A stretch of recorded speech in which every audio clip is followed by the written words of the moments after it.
cool. This is a letter that was written to my grandmother, Angeline, when Paul Townsend died.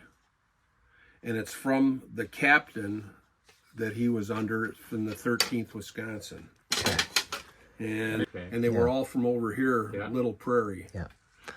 And this is what it says.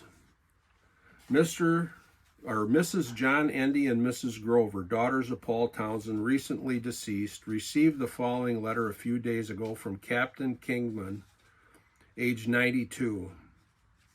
The writer is the captain of the company in which Mr. Townsend served during the Civil War. Captain Kingman is now more than 92 years old, and only 5 members of the company yet survive. Eugene, Oregon, April 27th, 1929. Mrs. John Endy, Reedsburg, Wisconsin. Dear Mrs. Endy, your very kind letter of the 7th was received several days since, while I was in bed sick with a severe cold. But skilled treatment by our family doctor, with tender nursing by a faithful son and his good wife, with our Lord's permission, I am gratefully restored to healthful condition.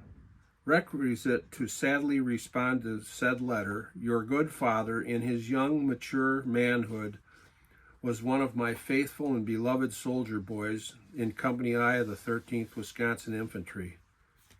It is upwards of 64 years since he mustered out of my said veteran company, but thank heaven that long period has not caused me to forget the Christian-like loyalty and dependability of that soldier boy, Paul Townsend, nor has it caused me to lose one particle of my affection for him.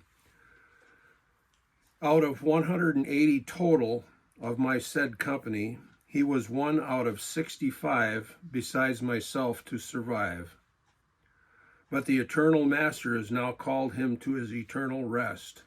How surely then did it bereave me to learn of his demise. And with his family, I join in mourning at this hour of their bereavement. In tenderest sympathy, yours, N. H. Kingman, Sr.